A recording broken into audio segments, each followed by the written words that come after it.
Ginahasa umano ang isang senior citizen na ginang sa Bohol ng kanyang sariling anak. Ang suspect, kalalaya lamang sa kulungan. Nasa frontline ng balitang yan, si Gerard de la Peña. Sa kulungan ng bagsak ng 40 anyos na lalaking ito sa Kandihay, Bohol, ginahasa niya umano ang sarili niyang nanay sa kanilang bahay noong Biyernes.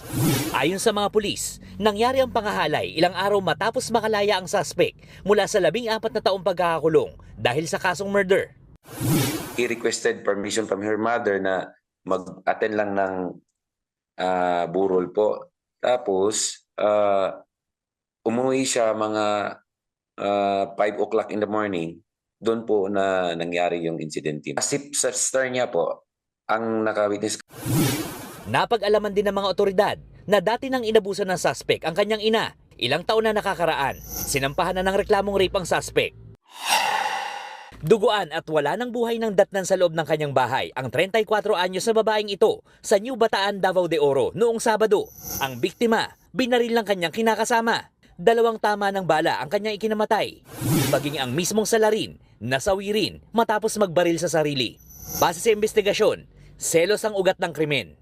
May compassion talaga kasi ilang araw na rin ang lumipas napapansin ng kanilang mga kapitbahay na nag-aaway talaga yung live-in. Nakaburol na ang biktima habang nasa sariling pamilya na rin ang bangkay ng suspect. Nagbabalita mula sa frontline, Gerard de la Peña, News 5. Mga kapatid, Ed Lingaw po, maging maalam at may pakialam sa mga napapanahong balita sa ating bansa. Para sa mas malalimang pagtalakay at paghimay sa mga issue at headlines, tumutok lamang at pag-subscribe sa social media pages ng News 5.